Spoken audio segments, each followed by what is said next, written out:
ஓம் சாந்தி. ஓம் சாந்தி.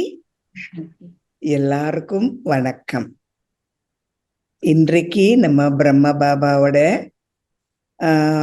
வாழ்க்கைய பார்ப்போம். எப்படி பிரம்ம பாபா முதல் நம்பரை வந்தாரு, என்ன செய்தாரு முதல் நம்பரை வர, அவர் என்ன மாதிரி பயிற்சி செய்தாரு, பிறகு என்னென்ன தடங்கள் வந்தது, பிறகு அதெல்லாம் எப்படி அவரு ஆட்சி செய்தாரு, இந்த மாதிரி ஒரு சில விஷயங்கள் நம்ம பார்ப்போம் இந்த ஒரு கிளாஸ்ல. முதல் ஒரு முக்கியமான பாயிண்ட் என்னதுன்னா, பகவான் ஒரு புத்திசாலி ஆத்மாவை தேட மாட்டாரு. ஒரு ப்ரொஃபஸரோ, ஒரு சயின்டிஸ்டோ, இல்லாட்டி ஒரு ஆர்டிஸ்டோ, இல்லாட்டி ஒரு ஆக்டரோ, இந்த மாதிரி ஒரு ரொம்ப கெட்டிக்கார புத்திசாலி ஆத்மாக்களை பாபாக்கு தேவையில்லை. அவருக்கு டேலண்ட் சொல்றது கடவுளுக்கு தேவையில்லை. அவர் யார தேர்ந்தெடுப்பாரு, யார் யாரெல்லாம் உண்மையா நேர்மையா கபடம் இல்லாம கடவுள் சொல்றது சொன்ன பேச்சு அந்த ஒரு புத்திமதி கேட்கிறவங்களதான் இந்த மாதிரி கடவுள் பாபான்னு சொல்றவரு. அவர் அவரோட குழந்தைங்களா செய்வாரு. பாபாக்கு புத்தி வேண்டாம். ஏன்னா ரொம்ப புத்திசாலி என்ன செய்வாங்க, அவங்க புத்தியே அவங்க பாவிச்சுட்டு கடவுள் இது சொல்றாரு, இது உண்மை அவங்க ஏத்துக்க மாட்டாங்க. அவங்களுக்கு அகங்காரம் இருக்கும். அந்த கபடம் இல்லாத ஒரு மனோநிலையும் அவங்களுக்கு கிடையாது. ஆகவே முதல் விஷயம் என்னதுன்னா, பிரம்ம பாபா ஒரு புத்திசாலின்னு சொல்றது இல்லை, ஆனால் கபடம் இல்லாத ஒரு நல்ல ஆத்மா, நேர்மையா இருக்கிற ஒரு ஆத்மா, ஒரு கடவுள் பக்தி கடவுள் அன்பு நிறைஞ்ச ஒரு ஆத்மா, அந்த மாதிரி ஒரு கருவிதான் இப்போ தேவைப்படுறது. ரொம்ப புத்திசாலியா இருந்தால் அது கொஞ்சம் தகராறா இருக்கும். ஒரு சமயம் அகங்காரம் இருக்கலாம், ஒரு சமயம் வாக்குவாதம் போடுவாங்க. இதெல்லாம் பிரம்ம பாபா செய்ய மாட்டாரு. அவர் கேட்பாரு, ஒரே ஒரு வார்த்தை தான் சொல்லுவாரு, ஹாஞ்சி ஹாஞ்சி ஹாஞ்சி. இந்த ஒரு பாடம் தான் அவருக்கு தெரியும். ஆகவே அவர் கபடம் இல்லாத ஒரு ஆத்மாவா இருக்கிறதுனால, அந்த மனதில் எதுவுமே ஒளிச்சு வைக்காம இருக்கிறதுனால, அகங்காரம் இல்லாம இருக்கிறதுனால, நிறைய அன்பு இருக்கிறதுனால, நிறைய பக்தி இருக்கிறதுனால அவர் ரொம்ப பொருத்தமான ஒரு கருவி. இது பிரம்மா பாபாவோட ஒரு உயர்ந்த ஸ்திதியை நம்ம பார்க்கிறோம். அவர் நேர்மையா இருந்தாரு, ஒரு ராஜ கம்பீரம் இருந்தது, கபடம் இல்லாம இருந்தாரு, பயபக்தியோட அன்பு நிறைந்த ஒரு அமைதியான ஒரு ஆத்மா. அதே போல நம்ம இன்னொரு விஷயம் என்னது நம்ம தெரிஞ்சு கொள்ளணும்னா, நம்ம நினைக்கிறோம் நம்ம நல்ல காரியமெல்லாம் செய்தால் நம்ம பழைய கர்ம கணக்கெல்லாம் எரிஞ்சு போயிடும்னு. அப்படி இல்லை. பழைய கர்மம்னு சொன்னா கர்மிக் அக்கவுண்ட்ஸ். இது கர்ம கடன். இந்த கர்ம கடன் யோகா அக்னியில தான் எரிஞ்சு போவோம். அப்படின்னா எவ்வளவு எவ்வளவு நம்ம சிவ பரமாத்மாவை நம்ம நினைக்கிறோமோ அவ்வளவு நம்ம கர்ம கணக்கு கடன்கள் அது எரிஞ்சு போகும். ஆகவே நீங்க நல்ல ஒரு பணி செய்தால், கர்மயோகா செய்தால், சென்டர்ல சமைச்சால், வேற ஏதாவது ஒரு உதவி செய்தால், நீங்க முரளி படிச்சால் நல்லது, அது உங்களுக்கு கிரெடிட்ல போகும். ஆனா உங்களோட என்ன சொல்றது, உங்க கடன் தீர்க்க முடியாது. கடன் தீர்க்கணும்னா ஒரே ஒரு வழி, ரிமெம்பரன்ஸ். இதுக்குதான் ஒரு நாளும் பாபா சொல்றாரு, குழந்தைங்களே நீங்கள் என்ன நினைவு செய்யுங்கள், நினைவு செய்யுங்கள். ஏன் இந்த பாவ சுமை நம்ம வந்து குறைக்கணும்னா, எரிக்கணும்னா ஒரே ஒண்ணுதான் அதோட அதோட வழி, பாபா நினைவு. ஆகவே நீங்க என்ன நினைக்கணும்? பாபா வந்து புத்திசாலி ஆத்மாங்கள்ல தான் எடுப்பாருன்னு கிடையாது. அதே போல நிறைய பணி செய்யறவங்களையும் எடுப்பாருன்னு இல்லை. யார் யாருக்கெல்லாம் அந்த ஒரு இறைவனோட நினைவுல இருக்காங்களோ, அன்பாக நினைக்கிறாங்களோ, இயற்கைய நினைக்கிறாங்களோ, கபடம் இல்லாம நினைக்கிறாங்களோ, பேரு புகழ் தேடாம இருக்கிறாங்களோ, அந்த மாதிரி ஒரு கருவிதான் பகவானுக்கே தேவை. அதுக்கு பிரம்ம பாபா ரொம்ப ரொம்ப பொருத்தம். இப்போ ரெண்டு அறிகுறி நம்ம கேட்டோம். ஒண்ணு, ரொம்ப கபடம் இல்லாத ஒரு மனிதன் பிரம்ம பாபா. அதே போல கடவுள் நினைவுல அந்த யாத்திரையில அவர் எப்பவுமே இருந்தாரு. ஆகவே அவரோட கர்ம கணக்குங்கள் எல்லாம் கூடி சீக்கிரமா அவர் எரிச்சிட்டாரு. இப்ப மூன்றாவது கருத்து என்னதுன்னா, அவருக்குதான் முதல் இந்த மாயையோட புயல் வந்தது, ராவணனின் ஒரு சண்டை வந்தது. அவருக்குதான் முதல் எல்லா மாதிரி கஷ்டங்களும் வந்தது, எல்லா மாதிரி சோதனைகள் வந்தது, பரீட்சைகள் வந்தது. ஆனா ஒரு காலமும் பிரம்ம பாபா வந்து ஏன் எனக்கு தான் வருது, ஏன் நான், எதுக்காக நான் மட்டும்தான் இதெல்லாம் நான் சமாளிக்கணும் ஆனா கேட்டதே இல்லை. வந்ததெல்லாம் அவர் நல்லபடியாக ஏற்றுக்கொண்டு நல்லபடியாக தீர்த்தாரு. ஆகவே எதுக்காக நான், என்னையே தான் சொல்றீங்க, எனக்கு தான் வருது, நான் தான் நிறைய பார்த்துட்டேன், இன்னும் எனக்குன்னு அவர் கேட்கவே மாட்டாரு. டிராமால என்னென்ன வருதோ, மாயையோ ராவணனோ இல்லாட்டி இயற்கை மூலமா ஏதாவது வந்தாலும் ஒரு வாட்டி கூட வை மீ, எதுக்கு நான் தான் கேட்டதே கிடையாது. அவ்வளவு பணிவுத்தன்மை, அவ்வளவு ஒரு மதிப்பு பகவானுக்கு கொடுத்தாரு. கபடம் இல்லாம இருந்தாரு. நிறைய நிறைய அந்த ஒரு அன்பு நினைவுல இருந்தாரு. மற்றது பிரம்ம பாபா பார்க்கணும்னா, அவர் எப்பவுமே சிவபாபாவை நினைத்து ஒரு அமைதியாக இருந்தாரு. அந்த அமைதி வந்து ஒரு சுகம். இப்ப நமக்கு அமைதியா இருந்தா என்னது, நம்ம வந்து நினைப்போம், வா அமைதியா இருக்கு, கொஞ்ச நேரம் சிவனேன்னு கிடப்போம், நம்ம நினைக்கிறோம் இல்லையா? நமக்கு அமைதியா இருந்தா நம்ம நினைப்போம், வா எனக்கு சந்தோஷமா இருக்கு, இப்படியே இந்த அமைதியை கொஞ்சம் நான் என்ஜாய் பண்றேன், இப்படியே எனக்கு தெரியும் நம்ம வந்து நினைக்கலாம்.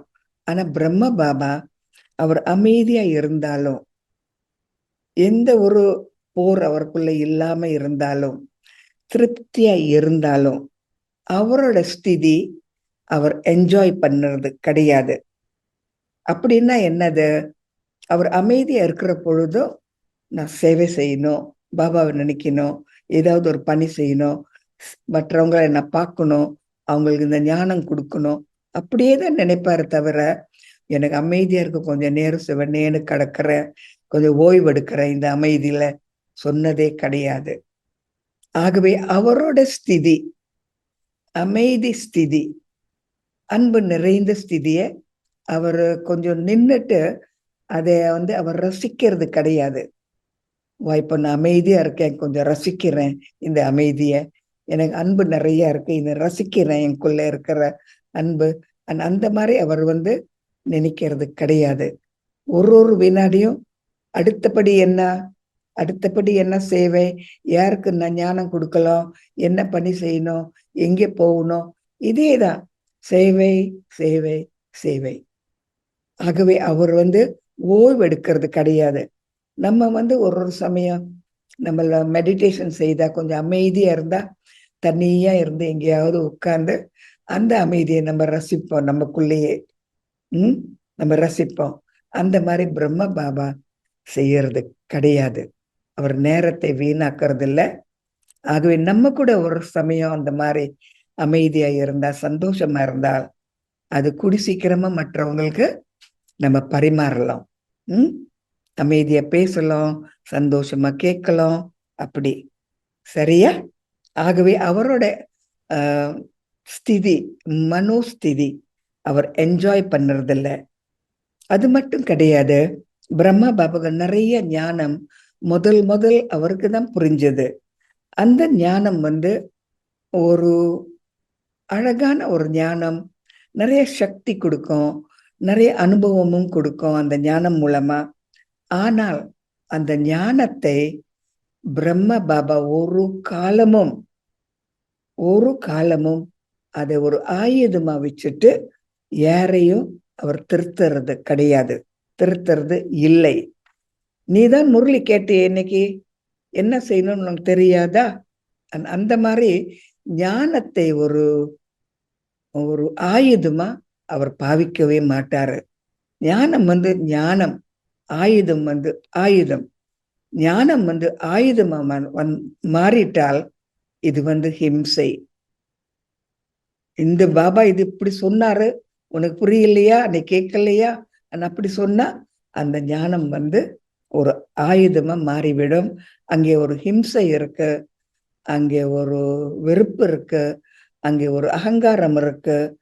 அது உண்மை கிடையாது. எங்கே ஒரு ஹிம்சையோ ஒரு அகங்காரமோ இருந்தால் அங்கே நிச்சயமா 100க்கு 100% நிச்சயமாக அன்பு கிடையாது, ஞானம் கிடையாது, சேவையும் கிடையாது. ஆகவே ஞானத்தை நம்ம ஒரு ஆயுதமா வச்சுக்கவே கூடாது. அதே போல அவர் நேர்முகமாக கூட மற்றவங்களை திருத்த மாட்டாரு.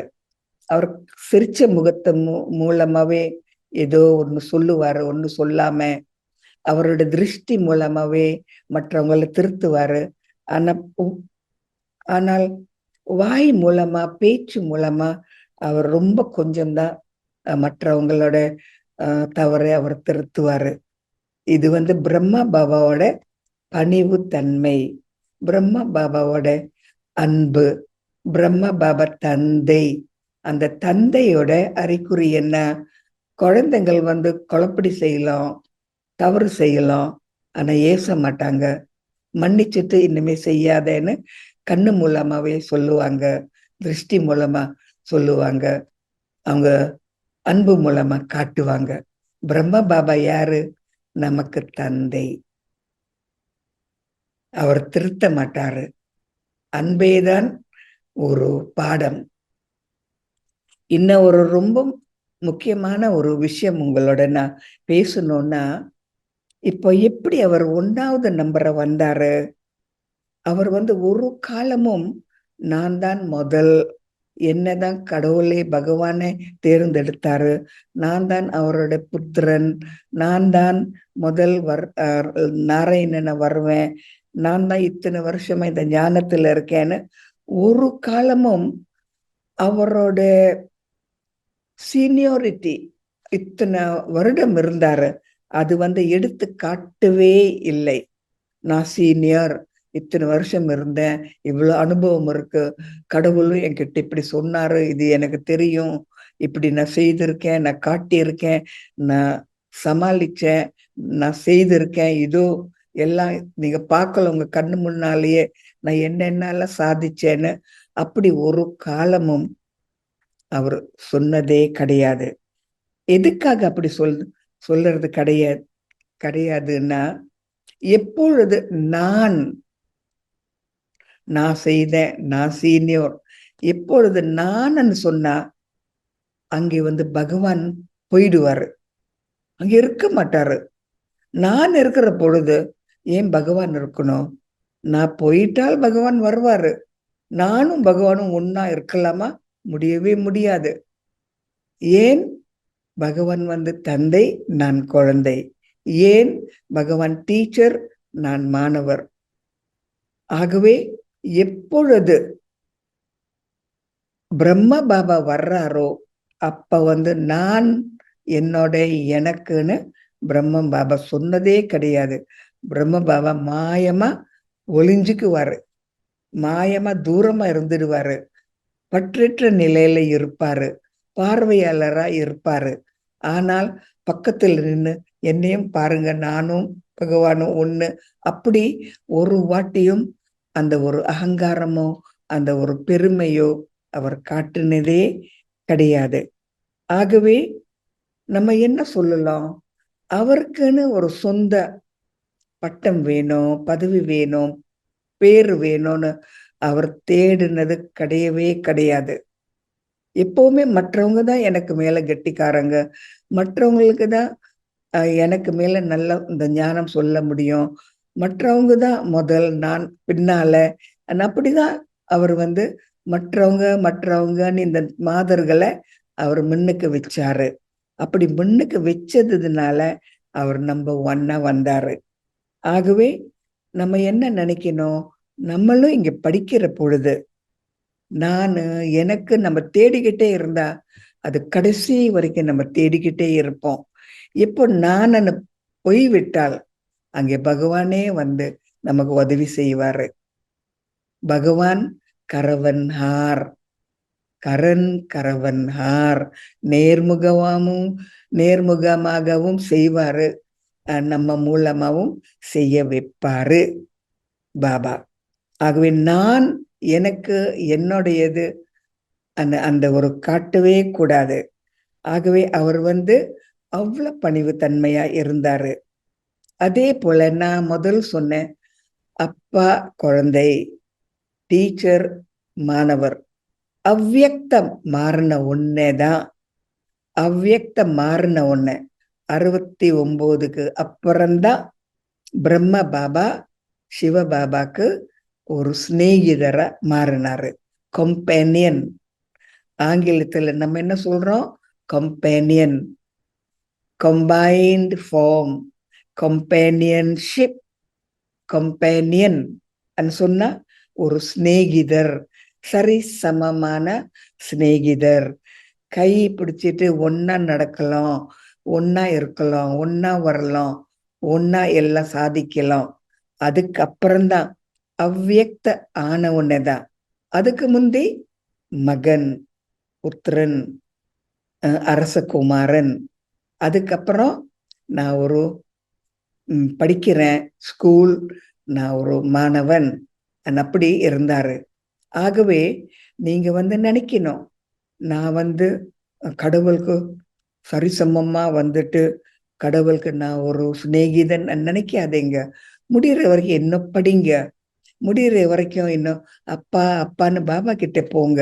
நீங்க அந்த ஸ்திதிக்கு வந்த உடனேயே, அந்த சரி சமமான அந்த ஸ்திதிக்கு வந்த உடனே உங்களுக்கே தெரியும், பாபா வாங்க போலாம், நம்ம சேவை செய்யலாம், பாபா வாங்க இது நம்ம சாதிக்கலாம்னு அப்ப தெரியும். அது வரைக்கும் படிச்சுக்கிட்டே இருங்க, உங்க ஸ்திதியை ஏத்திக்கிட்டே இருங்க. உங்க நினைவு அன்பு வந்து அது வந்து கூடுற மாதிரி செய்துகிட்டே இருங்க. உங்க பாவ சுமைய எரிச்சுக்கிட்டே இருங்க. உங்களோட நேர்மை, உங்களோட கபடம் இல்லாத ஒரு ஸ்திதிய அதை நீங்க வெளியாக்கிக்கிட்டே இருங்க. உங்க வந்து எது கஷ்டம் இருந்தாலும் ஏன் எனக்கு, ஏன் நான் கேட்காம சரி என்னால முடியும்னு ஏத்துக்கொள்ளுங்க. உங்களுக்கு அந்த மாதிரி அமைதியா சந்தோஷமா திருப்தியா இருந்தாலும் அந்த ஸ்திதியை நீங்க என்ஜாய் பண்ணாம மற்றவங்களுக்கு பரிமாறுங்க. சிரிச்ச முகத்தோட, உங்க திருஷ்டி மூலமா, உங்க முகம் மூலமா இதெல்லாம் மற்றவங்களுக்கு நீங்க பரிமாறலாம். அதே போல நம்ம வந்து இன்னொன்னு நம்ம என்ன நினைக்கணும் பிரம்மா பாபாவை பத்தின்னா, பிரம்ம பாபா என்ன நினைச்சாருன்னா, இப்போ நான் எங்கே இருக்கேன், ஒரு ஒரு வினாடியும் பிரம்ம பாபா அவரையே கேட்டுக்குவாரு, இப்ப நான் எங்க இருக்கேன், ஆத்மான்னு நினைக்கிறேனா, இந்த நெற்றி நடுவில் நான் இருக்கேனா, நான் ஒரு பகவானின் குழந்தை நினைக்கிறேனா, நான் ஒரு அமைதியான ஆத்மான்னு நான் நினைக்கிறேனா, என்னோட இல்லம் எனக்கு தெரியுமா, இங்க நான் ஒரு விருந்தாளியா வந்தேன்னு எனக்கு தெரியுமா, இங்க நடிக்க வந்தேன்னு எனக்கு தெரியுமா, நான் மறுபடியும் வீட்டுக்கு திரும்பி போகணும்னு எனக்கு தெரியுமா. இது அவரை கேட்டுக்குவாரு, இப்ப நான் எங்க இருக்கேன்னு. அந்த மாதிரி நம்ம கேட்டுக்காம ஆத்ம உணர்வுல நம்ம இருக்கிற பொழுது என்ன நினைப்போம், நான் சீனியர், நல்ல கிளாஸ் கொடுத்தேன், நான் சீனியர், என்னோட சமையல் எல்லாருக்கும் பிடிக்கும். நான் சமைச்சா எல்லாரும் ரசிச்சு சாப்பிடுவாங்க. நான் கிளாஸ் கொடுத்தா எல்லாரும் ரொம்ப சந்தோஷமா கேட்பாங்க.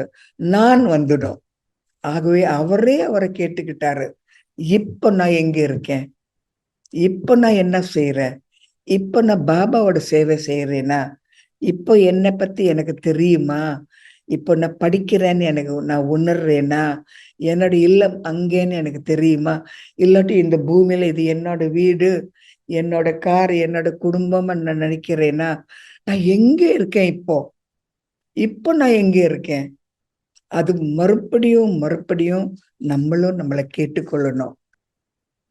ஆத்மான்னு உணர்றேன்னா, இல்லாட்டி என் பாகத்துல நான் அதுலயே மறந்துட்டு என்னை மறந்துட்டு அந்த பாகம்தான் நான் நினைக்கிறேன்னா. ஆகவே அவர் எப்பவுமே அவர் கேட்பாரு, where am I sitting? நான் எங்க இருக்கேன் இப்போ? நான் சரியான இடத்துல நான் இருக்கேனா? இல்லாட்டி பாகமும் நடிகரும் ஒன்னா சேர்ந்து நான் குழப்பத்துல வர்றேனா? அப்படி சொன்னால் இன்னும் ஒரு விஷயம் இருக்கு. என்ன விஷயம்னா, இப்ப நான் ஒரு தவறு செய்துட்டேன். அந்த தவறு நான் அந்த தவறை நான் கோவிச்சுக்க மாட்டேன். அந்த தவறுக்கு உயிர் கிடையாது. செய்த தவறு நான். ஆகவே அந்த தவறு பொல்லாதது, அந்த கோபம் பொல்லாதது, கோபம் வேண்டாம், நீ போ, அந்த மாதிரி நம்ம சொல்லக்கூடாது. ஏன்னா அந்த கோபத்துக்கு உயிர் கிடையாது. யார் உயிர் கொடுத்தது? யார் அதுக்கு சக்தி கொடுத்தது? நான் கொடுத்தேன். ஆகவே நான் அந்த ஒரு கோபத்துக்கு சக்தி கொடுத்தது. நான் என்னை நான் திருத்தணும். இன்னுமே கோபம் வந்தால் அது உயிர் கொடுக்காத, சக்தி கொடுக்காத, கோபத்தை உபயோகம் செய்யாத. நான் எனக்கு சொல்லணும். ஒரு சமயம் நம்ம என்ன செய்வோம்? அந்த பாகத்தை நம்ம ஏசிட்டு நம்ம ஒன்றும் செய்யல, நம்ம எல்லாருமே சரிதான்னு சொல்லக்கூடாது. ஆகவே பாகம் வேற, நடிகர் வேற. இப்ப யார் படிக்கிறாங்க? பாகம் படிக்கிறதா, நடிகர் படிக்கிறாரா? இது நம்ம நிச்சயமா நம்ம ஆழமா புரிஞ்சு கொள்ளணும். பாகம் வேற, நான் வேற. நான் தான் படிக்கணும். ஆகவே இப்ப நான் எங்கே இருக்கேன்? எங்கே உட்கார்ந்து இருக்கேன்? என்ன உணர்வுல நான் இருக்கேன்னு இது நல்லா விவரமா தெரியணும். அதே போல பாபா சொல்றாரு, கடவுளே சொல்றாரு, சோகம் எடுத்துக்காதீங்க, சோகம் கொடுக்காதீங்க. பிரம்மா பாபா அவருடைய மாணவர்கள் நிறைய பேர் இருப்பாங்க. சில பேர் நல்லா படிப்பாங்க, சில பேர் நல்லாவே படிக்க மாட்டாங்க, சில பேருக்கு அர்த்தமே கிடையாது. என்ன இது ஞானம்? இது நாங்க ஒண்ணுமே புரியாது. சில பேர் கொஞ்ச நாள் கொஞ்சம் ஆசை காட்டுவாங்க, அதுக்கப்புறம் பொய் விடுவாங்க. சில பேர் தொந்தரவு கொடுப்பாங்க, சில பேர் விரோதியா இருப்பாங்க. பல மாதிரி மாணவர்கள். அந்த மாதிரி இருக்கிற பொழுது மாணவர்கள் கிட்ட இருந்து அவர் ஒரு காலமும் சோகம் எடுத்தது கிடையாது. அவங்க தவறு செய்யறாங்க, ஏன் நான் சோகத்துல இருக்கணும்? மாணவர்களுக்கு தெரியாது, நான் ஏன் கவலைப்படணும்? மாணவர்கள் படிக்கல, நான் ஏன் கஷ்டப்படணும்? ஆகவே அவரோட சந்தோஷம், அவரோட திருப்தி, அவரோட அமைதி யாருமே ஆட்ட முடியாது, அசைக்க முடியாது. அச்சல் அடோல், ஆட்ட முடியாத ஒரு ஸ்திதியில இருந்தாரு. மாணவர்கள் சில சமயம் நல்லா இருப்பாங்க, சில சமயம் வேற மாதிரி இருப்பாங்க. அது அவரை ஆட்டவே முடியாது. அவரோட ஸ்திதி எப்பவுமே மேலாகவே இருக்கும். அமைதியாக, கபடம் இல்லாம, சந்தோஷமா, அமைதியா. மாணவர்கள் என்ன செய்யறாங்களோ அது அங்கே. நான் இங்கே எனக்குள்ள நான் இங்கே உட்கார்ந்து இருக்கேன். நான் ஆத்மா, பகவான் என் குழந்தை. நான் எனக்கு எந்த ஒரு கவலையும் கிடையாது. அவங்க எப்படி இருந்தாலும் ஒரு காலம் நல்ல மாதிரி மாறுவாங்க. என்னால பொறுத்துட்டு இருக்க முடியும். நான் எந்த ஒரு கவலையும் நான் எடுத்துக்க மாட்டேன்னு இந்த பாடம் பிரம்மா பாபா நல்லா படிச்சாரு. இப்ப நம்ம சென்டர்ல ஏன் இவங்கெல்லாம் படிக்க மாட்டேன்றாங்க, ஏன் நிறைய பேர் வர்றதில்ல, ஏன் இந்த சென்டர் இதான் நம்ம சொல்லிக்கிட்டே இருப்போம். நம்ம என்ன செய்யணும், அது நம்ம எப்பவுமே பாதுகாக்கணும். சந்தோஷமா அந்த முகம் மூலமா நம்ம காட்டணும். நம்ம சந்தோஷமா அந்த ஞானம் படிக்கணும். சந்தோஷமா பாபாவை நினைக்கணும். சந்தோஷமா எனக்கு எல்லா பொக்கிஷமும் இருக்குன்னு காட்டிக்கணும். என்னோட திருப்தி ஒரு வாழ்க்கை அவங்களுக்கு தெரிஞ்சால் அவங்க வருவாங்க. நான் காந்தம் போல அவங்கள இழுக்கலாம். ஆகவே நீங்க உங்களையே கேட்கணும், நான் எங்கே இருக்கேன்? மற்றவங்களோட விகாரங்கள் என்னை ஆட்டுறதா, அசைக்க வைக்கிறதா? கிடையவே கிடையாதுன்னு பிரம்மா பாபா இந்த ஒரு பாடத்தை நல்லபடியாக அவர் காட்டினாரு. அதே போல அவர் ஒண்ணு ஒரு ஆழமான விஷயம் அவர் நல்லா புரிஞ்சு கொண்டாரு. என்னன்னு சொல்லட்டா, இப்ப நான் உடம்புன்னு சொன்னா, இந்த உடம்பு இந்த ஐம்புலங்கள் இந்த உடம்புல இருக்கு. இந்த பஞ்ச மகாபூத்தத்தோட செய்த இந்த உடம்பு. ஆகவே இந்த பூலோகத்துல இருக்கிறது எல்லாமே இந்த பஞ்சபூத்தத்துல செய்த பொருள்கள் தான் நம்ம பார்க்கிறோம். இந்த பூலோகத்துல இந்த பஞ்ச மகாபூதங்கள் இருக்கு. நம்ம உடம்பும் அதுல ஒண்ணு சேர்ந்தது. ஆனால் நான் ஆத்மா, நான் இந்த பூமிக்கு நான் சொந்தம் கிடையாது. நடிக்க வந்திருக்கேன், டிராமா மேடை. நான் இங்கதான் சொந்தம் எனக்கு இல்லை. ஆகவே இந்த உடம்பும் என்னோட கிடையாது. நான் வீட்டுக்கு போற போது இந்த உடம்பு இந்த பஞ்ச மகாபூதத்துக்கு நான் கொடுத்துடணும். ஆகவே இங்க எதுவுமே எனக்கு இல்லைன்னு தெரிஞ்சு அவர் அனுபவம் செய்யற பொழுது அவர் ஒரு காலமும் எனக்கு இது வேணும், அது வேணும், இது எனக்கு தாங்க, இதை நான் கூட்டணும், இது வேணும்னு அவர் சொன்னதே கிடையாது. காரணம், அது வேற. கொஞ்ச நாளைக்கு தான். நான் வீட்டுக்கு போனா காலிய போகணும். இந்த பஞ்ச மகாபூதங்கள் என்னை தொடவே முடியாது. நான் இந்த பஞ்ச மகாபூதத்தோட செய்யப்பட்ட நான் பொருள் கிடையாது.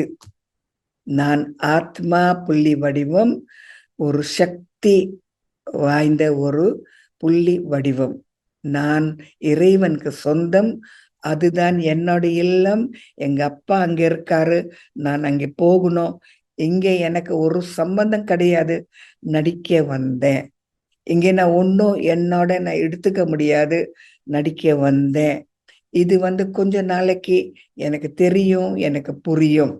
ஆகவே பேராசை, பேரு, புகழ், பட்டம், அந்தஸ்து, பதவி, ஆஸ்தி இதெல்லாம் தேடுறதுல உண்மையாகவே ஒரு ஒரு நிரந்தர ஒரு அமைதி கொடுக்காது. அந்த மாதிரி நம்ம கிடைச்சாலும் கொஞ்ச நாளைக்கு தான் வச்சிருப்போம். உடம்ப விட்டு போற பொழுது எல்லாரையும் நான் விட்டுட்டு போகணும். அது மட்டும் கிடையாது, என்னோட குடும்பம்னு சொல்றோம். கணவர், மனைவி, பிள்ளைங்க, அப்பா, பிறகு தந்தை, தாயார், இந்த மாதிரி நிறைய பேர் இருக்காங்க. அவங்களையும் நான் பற்றற்ற நிலையில பார்க்கணும். இப்போ ஒன்னா இருக்கும்.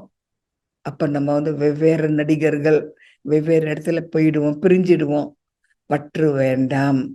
பற்றற்ற நிலையில இருக்கணும். எந்த ஒரு பொருளும் என்னோட நான் சொல்ல முடியாது. ஆகவே இந்த பூலோகம் என்னோட உலகம் கிடையாது. நாடக டிராமா. யாரும் எனக்கு சொந்தம் இல்லை. நாடக டிராமா. எல்லாரோட நல்ல நான் கலந்து பேசுறேன், கலந்து நடிக்கிறேன். ஆனா கொஞ்ச நாளைக்கு போனால் எல்லாரையும் விட்டுட்டு, எல்லா பொருள்களையும் விட்டுட்டு நான் வீட்டுக்கு போகணும். இது எனக்கு தெரிஞ்சதா, புரிஞ்சதா? நான் யார், நான் எங்கே இருக்கேன், இப்ப நான் என்ன நினைக்கணும், அது அவருக்கு தெரிஞ்சது.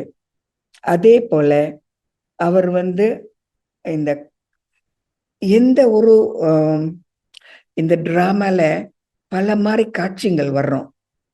சில பேர் கஷ்டங்கள் கொடுப்பாங்க, சில பேர் உதவி செய்வாங்க.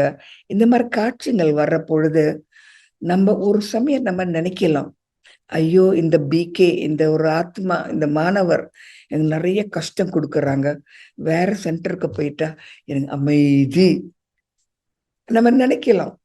ஏதாவது ஒரு மாணவர் அடிக்கடியும் ஏதோ ஒரு தொல்லை கொடுத்துக்கிட்டே இருந்தா, கஷ்டம் கொடுத்துக்கிட்டே இருந்தா, வந்துட்டு வராம இருக்கிறதுனால நிந்தனை பேசிக்கிட்டே இருந்தால், நமக்கு வந்து நிறைய பிரச்சனைகள் கொடுத்துக்கிட்டே இருந்தா நம்ம என்ன நினைப்போம்? ஐயோ, இந்த ஆத்மா என் வாழ்க்கையில வராம இருந்தா என்ன சுகம் நினைக்கலாம். இல்லையா? ஆனா பிரம்ம பாபா அப்படி நினைச்சதே கிடையாது. காரணம் ஒண்ணு சொல்ற, நீங்க நல்லா நினைங்க. நம்ம வேண்டாம், நம்ம தள்ளிடலாம். அந்த காட்சி முடிஞ்சது, நம்ம தள்ளிடலாம். மறுபடியும் அடுத்த கல்பத்துல அவங்க வருவாங்க. மறுபடியும் அதே தொல்லை கொடுப்பாங்க. மறுபடியும் அவங்கள நம்ம சந்திக்கலாம். மறுபடியும் நம்ம சொல்லுவோம், சரி முடிஞ்சது, எனக்கு இப்போ விடுதலை, உன்னை பார்க்கவே கூடாது இன்னுமே நம்ம நினைக்கிறோம். ஆனா மறுபடியும் நம்ம பார்ப்போம். அப்படி இருக்கிற பொழுது யாரும் நம்ம வந்து தள்ளி வைக்க கூடாது. அந்த மாதிரி அவங்க போனாலும் கொஞ்சம் அமைதியா அனுப்புங்க.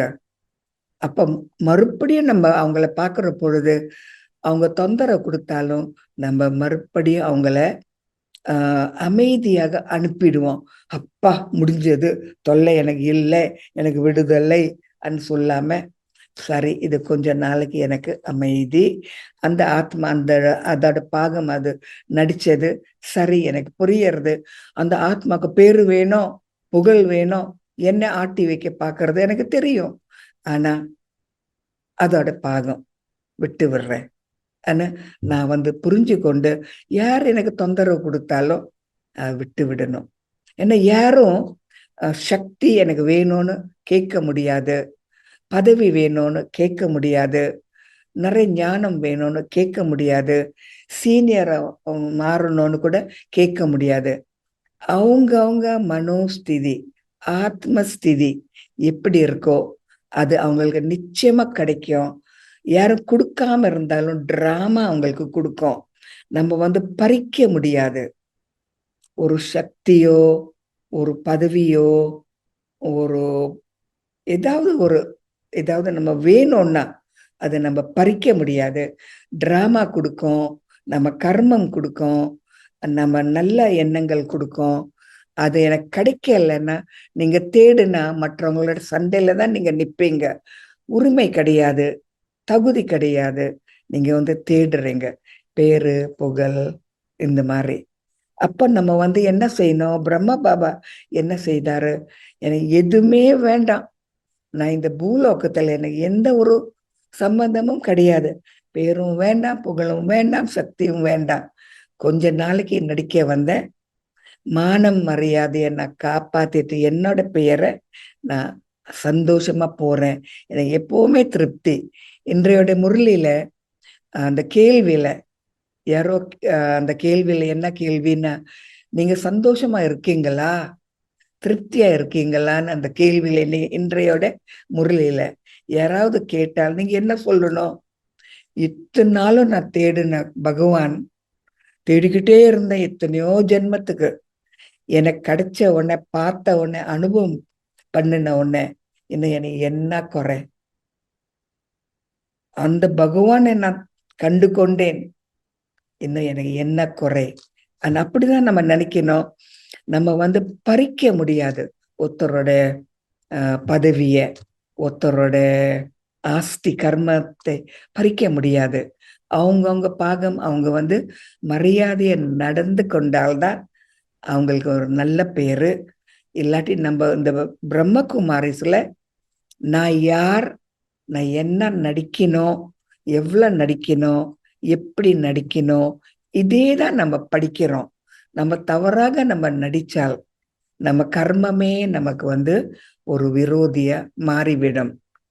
அப்போ அவர் வந்து தெரிஞ்சு கொண்டார், நான் யார், நான் எங்கே உட்கார்ந்துருக்கேன், எப்படி மற்றவங்களோட விகாரத்தை பார்க்கிறேன், நானே இன்னும் சம்பூர்ணமா மாறல, என்னை பத்தி நான் நினைக்கிறேன், என்னோட பாகத்தை நான் வந்து தவறுன்னு சொல்ல மாட்டேன். அந்த மாதிரி தவறு நான் செய்தாலும் அது என்னோட ஆத்மாவோட தவறு, நடிகரோட தவறு, அவங்க தவறு கிடையாது. அதே போல அவர் வந்து யோகம் செய்யற பொழுதும் அவருக்குள்ளே அவர் பேசிக்கிட்டே இருக்க மாட்டாரு. இப்போ நான் ஆத்மா, நான் உணர்றேன், ஒரு புள்ளி வடிவம், நான் ஒரு ஜோதிர்பிந்து, இந்த உடம்புல நான் ரசிக்கிறேன், நான் இந்த உடம்புக்கு உயிர் கொடுக்கிறேன், இந்த உடம்பு மூலமா நான் நடிக்கிறேன். இப்போ நான் என்னோட தந்தையை நினைக்கணும். என் தந்தை என்னோட இல்லத்துல இருக்காரு, பரம்தாம்ல இருக்காரு. சரி, கொஞ்ச நேரம் இந்த உடம்ப சிவனேன்னு இங்க உட்கார்ந்துருன்னு சொல்லிட்டு நான் என்னோட மனம் மூலமா, என்னோட நினைவு மூலமா நான் ஆத்ம உலகத்துக்கு போறேன்.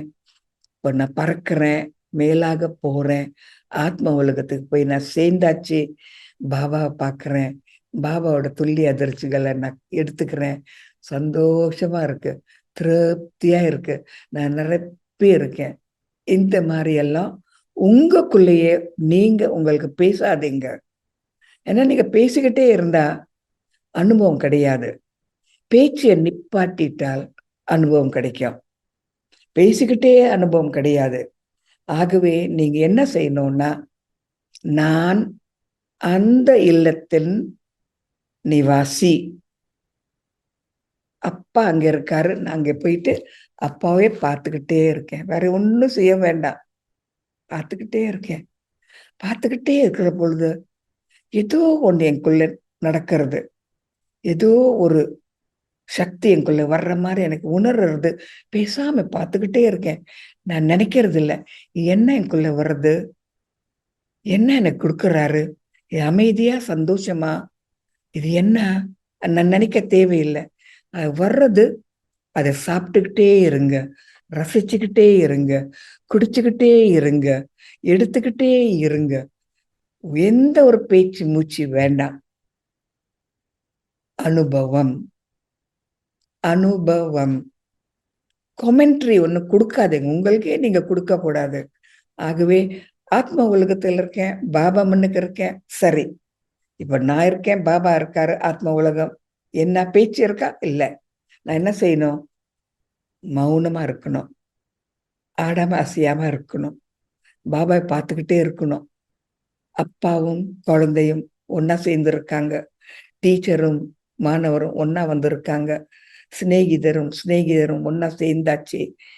இது ஒரு கதை, ஒரு அன்பு நிறைந்த காதலன் காதலிக்கு ஒரு சந்திப்பு. அதை நான் அனுபவம் செய்யறேன். அமைதியா இருக்கு, மனதுல எந்த ஒரு சஞ்சலமும் கிடையாது, சந்தோஷமா இருக்கேன், ரசிக்கிறேன், எடுத்துக்கிறேன், சாப்பிட்றேன், குடிக்கிறேன், எனக்குள்ள இழுத்துக்கிறேன். எனக்கு அனுபவம். யோகா, யோகாவும் பேச்சையும் நீங்க கலந்து அது ஒண்ணுன்னு நினைக்காதீங்க. உடனே ஒரு அனுபவசாலி தான் ஒரு சக்திசாலி ஆத்மா. ஆகவே அனுபவம் தேவை, அனுபவம் செய்யுங்க. அனுபவம் மூலமா உங்களுக்கு எல்லாமே கிடைக்கும். அதே போல நீங்க நினைக்க கூடாது, நான் இத்தனை நாள் இவ்வளவு சேவை செய்தேன், இவ்வளவு நான் பணம் கொடுத்தேன், இவ்வளோ இதெல்லாம் செய்தேன், இப்போ எனக்கு என்னெல்லாம் கிடைக்கும்னு கணக்கு போடாதீங்க. அந்த கணக்கு சரியா தான் நிற்கும். அவங்கவுங்க கணக்கு, கர்ம கணக்கு அவங்களுக்கு சரியா சேரும்.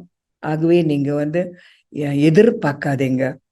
என்ன ஒரு காலத்துல எல்லாரும் என்ன ரசிப்பாங்க, ஒரு காலத்துல இந்த தேசத்துக்கே நான் தலைவர், ஒரு காலத்துல எல்லாம் கிடைக்கும், நான் தான் ரொம்ப புத்திசாலி ஆத்மா. அப்படி ஒண்ணு கிடையாது. பாபாக்கு புத்தி வேண்டாம், முதல்ல நான் சொல்லிட்டேன். புத்திசாலி ஆத்மா பாபாக்கு வேண்டாம். அவர் என்ன வேணும்? யார் எல்லாம் கபடம் இல்லாம இருக்காங்களோ, ஒன்னும் தேடாம இருக்காங்களோ, அவங்கள எடுத்துட்டு நீ எனக்கு கருவி. அப்போ எனக்கு நிறைய படிப்பு இருக்கலாம், நிறைய எனக்கு தெரிஞ்சிருக்கலாம், ப்ரொஃபஸரா இருக்கலாம், ஒரு சயின்டிஸ்டா இருக்கலாம். அவங்க கிட்ட பாபா போறாரா? போறதே கிடையாது. புத்திசாலி தேவையில்லை, கபடம் இல்லாம நம்ம இருக்கணும். ஆகவே நான் எவ்வளவு பணிவா இருந்து பாபா சொன்ன பேச்சு என் மனஸ்பூர்த்திய நான் நினைக்கிறேனோ, எவ்வளவு நான் மனஸ்பூர்த்திய நான் நினைக்கிறேனோ, எவ்வளவு எவ்வளவு உண்மையான அன்பு மூலமா ஒரு ஒரு பணியும் நான் செய்யறேனோ அந்த வினாடி, நல்லா கேளுங்க, அந்த வினாடி பாபாவே நேர்முகமாக வந்து எல்லாம் செய்வாரு, எல்லாம் செய்வாரு. நம்புறீங்களோ இல்லையோ அது உங்க பொறுப்பு. ஆனா நான் சொல்றேன், எனக்கு எதுவும் வேண்டாம், பாபாவோட அன்பா இருந்தா போதும். என்னால என்ன முடியும், நான் நெஞ்சார அன்பாக நான் செய்யறேன். நான் அந்த மாதிரி பாபா கிட்ட விட்டுட்டா அவரோட சென்டர், அவரோட சேவை, அவரோட மகா வாக்கியம், அவரோட பணி இந்த பழைய உலகத்தை புது உலகமா ஆக்க அவர் பொறுப்பாளியே வந்துடுவாரு. நான் பொறுப்பாளிய வந்தா முடியாது. என்ன சாதிக்க முடியும்? அவர் பொறுப்பாளி.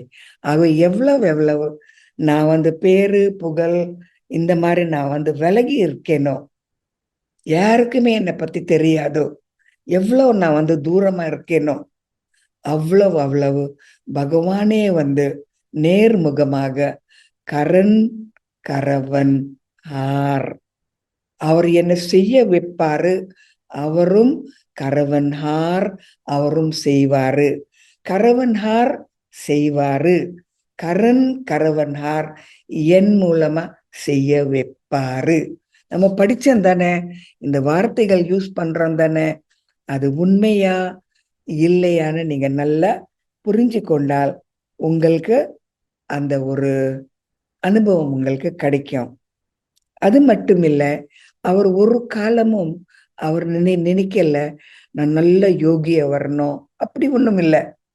எந்த ஒரு என்ன சொல்றது, ஒரு அஸ்திவாரம் எனக்கு வேணும், எனக்கு ஒரு முடிவு வேணும், இப்படிதான் நான் என்னோட வாழ்க்கை என் கதையை நான் முடிக்கணும், அப்படி எந்த ஒரு சுய ஒரு அந்தஸ்து அவர் தேடுறது கிடையாது. எல்லாமே கடவுளே என்னை பார்த்துக்கிறாரு, என்ன சரியான இடத்துக்கு கூட்டிட்டு போவாரு, என்ன சரியான பணியை செய்ய வைப்பாரு. அவரே அவர் கையிலேயே நான் இருந்தா நான் கவலைப்பட வேண்டாம். அவர் எங்கெல்லாம் நான் போகணுமோ என்னை கூட்டிட்டு போவாரு. இது எனக்கு தெரிஞ்சால் பிரம்ம பாபாவும் அப்படிதான் இருந்தாரு, நம்ம கூட அப்படி இருக்கலாம். ஆகவே நீங்க இத்தனை நாளைக்கு இத்தனை நேரத்துல நீங்க என்ன கேட்டீங்க கொஞ்சம் நம்ம யோசிக்கலாமா? பாபாக்கு நேர்மையா இருக்கிற ஆத்மாக்கள் வேணும், புத்திசாலி ஆத்மாக்கள் வேண்டாம். பிறகு பாபா அன்பு நினைவு மூலமா என்னோட கர்ம சுமைய நான் எரிக்கலாம். ஒரு காலமும் ஏன் எனக்கு மட்டும் வருது இந்த தொல்லைகள் எல்லாம் பாபான்னு கேட்கவே கூடாது. எனக்கு அமைதியா இருந்தாலும் அந்த அமைதி ஸ்திதி நான் வந்து என்ஜாய் பண்ணிட்டு நான் அதை சுகமா அதுல இருந்து நேரத்தை வீணாக்க கூடாது. அதே போல நான் ஞானத்தை நான் கேட்டாலும் அந்த ஞானத்தை ஆயுதமா நான் பாவிக்க கூடாது. அதே போல ஞானம் வந்து நான் யாருன்னு என்னையே கேட்க சொல்றது. நான் எங்க இருக்கேன், நான் சீனியரா, நான் முதல்லா, இத்தனை வருஷம் படிச்சேன்னா கிடையவே கிடையாது. நான் எங்க இருக்கேன், இப்போ எங்க உட்கார்ந்து இருக்கேன், ஆத்மா நான் நடிக்கிறேன். புரிஞ்சதா? என்னோட பாகம் வந்து பெருசு கிடையாது, நான் எப்படி என் பாகத்தை நடிக்கிறேன் அதே ரொம்ப ரொம்ப முக்கியம். இதுக்கு முந்தி பாபா எனக்கு தந்தையா இருந்தாரு, குருவா இருந்தாரு. இப்ப பாபா என்னோட சிநேகிதர், கம்பேனியன்ஷிப் அப்படி வருது. அதே போல நான் நான் எனக்கு எனக்குன்னு சொன்னா அங்கிருந்து கடவுள் தூரமா ஓடி போயிடுவாரு. எனக்கு வேணும், என்னோட, எனக்கு, நான் செய்தேன், என்னாலதான் முடியும், உனக்கு முடியாது. யார் சொன்னால்? எனக்கு முடியாது, உங்களுக்கும் முடியாது, பாபாக்கு தான் முடியும். நம்ம எல்லாருக்கும் ஒண்ணுமே சாதிக்க முடியாது பாபா இல்லாம. ஆகவே பாபா இருக்கிற பொழுது நான் வந்து தூரமா விலகிட்டோம். ஆகவே பாபா என்ன சொல்றாரு, நான் இல்லாத இடத்துல அங்கே நான் வருவேன். நான் சொன்னா பாபா மாயமா போய் விடுவாரு. ஆகவே நான் பார்வையாளரா பற்றற்ற நிலையில இருக்கேனா, மற்றவங்களோட விகாரத்தை பார்த்துட்டு நான் ஒரு சோகத்துல வர்றேனா, இப்போ எனக்கு எதுவுமே இந்த பூலோகத்துல இல்லைன்னு சொல்ற பொழுது, நிரந்தரமா எனக்கு இல்லைன்னு சொல்ற பொழுது, நான் ஏதாவது பேராசையா எடுக்க முடியுமா? பறிக்க முடியுமா? கேட்க முடியுமா?